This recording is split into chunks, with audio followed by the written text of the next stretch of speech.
జగన్మోహన్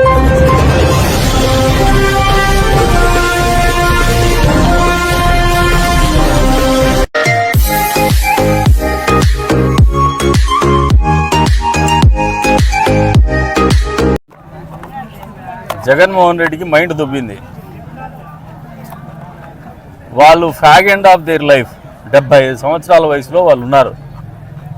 ఇటువంటి పరిస్థితుల్లో చంద్రబాబు నాయుడు గారి వ్యక్తిత్వం గురించి జగన్మోహన్ రెడ్డికి అపోహలు ఉన్నాయి.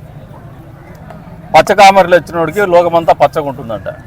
జగన్మోహన్ రెడ్డి వ్యక్తిత్వం ఏంటంటే వ్యక్తిగతమైనటువంటి కక్షలు పెట్టుకొని ఎప్పుడో టీనేజ్లో చేసినటువంటి పనులు, కాలేజ్ డేస్లో చేసినటువంటి పనులను కూడా మనసులో పెట్టుకొని అత్యున్నతమైనటువంటి స్థాయికి ఎదిగిన తర్వాత కూడా కక్ష సాధింపు చంద్రబాబు నాయుడు గారు చేస్తారంటే నీ మూర్ఖత్వం జగన్మోహన్ రెడ్డి. చంద్రబాబు నాయుడు గారిని 20 సంవత్సరాలుగా దగ్గరగా చూస్తున్నటువంటి నాయకులుగా మాకు తెలుసు ఆయన వ్యక్తిత్వం ఏందని. ఆయన ఎప్పుడు వ్యక్తిగతంగా ఏది చేయడు, వ్యక్తిగత కక్షపూరితమైనటువంటి ఆలోచనతో ఎప్పుడు ఉండడు. ఆయన ఆలోచన ఎప్పుడు కూడా ఈ రాష్ట్రంలో మంచి పనులు చేసి మంచి పేరు తెచ్చుకోవాలా, భారతదేశంలోనే కాదు ప్రపంచ దేశాల్లోనే తెలుగు వాళ్ళని, తెలుగు జాతిని అగ్రస్థానంలో నిలపాలని నిరంతరమైనటువంటి ఆలోచనతో ముందుకు పోయేటువంటి వాడు. అటువంటి నాయకుడికి పెద్దిరెడ్డి ఏదో కాలేజ్ డేస్లో జరిగినటువంటి కార్యక్రమాన్ని నువ్వు కొట్టినాడు అది ఇదని నీకేమన్నా కిక్ వస్తుందేమో కానీ నీకు రప్పారప్ప నెత్తికెక్కిపోయింది, మీ నాయకులకి నెత్తికెక్కిపోయింది.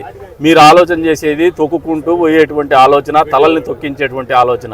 చంద్రబాబు నాయుడు గారి ఆలోచన తలరాతలు మార్చల్లా, ఆ తలరాతలు మార్చే క్రమంలో వాళ్ళ జీవితంలో మంచి జరగల, ప్రతి ఒక్కరి జీవితంలోనే ఆలోచన చేసేటువంటి వ్యక్తిత్వం. అంతేగాని ఎప్పుడో ఏదో జరిగిందని చెప్పేసి జగన్మోహన్ రెడ్డి వాళ్ళ శ్రేణులకు కిక్కు వచ్చడానికి ఎవరో ఒక సైకో ఫ్యాన్స్ ఉంటారు, అందరూ కూడా ఉండరు. వాళ్ళ దాంట్లో కూడా మెచ్చుకోరు ఇటువంటి ఆలోచనలు. రాజకీయాలలో పరిపక్వత ఉన్నటువంటి ఎవడు కూడా ఇటువంటి మాటలు కానీ ఇటువంటి ఆలోచనలు కానీ మెచ్చుకోడు.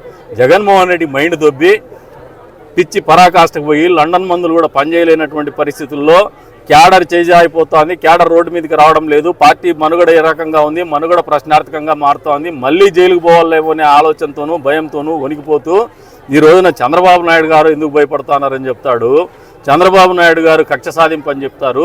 ఇటువంటి మాటలు మానేసి ఏదైనా నిర్మాణాత్మకంగా ఈ రాష్ట్రానికి మంచి చేసేటువంటి పనులకి నువ్వు కూడా తోడ్పాటు అందించి మంచి నాయకుడు అనిపించుకోమని జగన్ రెడ్డికి ఈతో పలుకుతాను.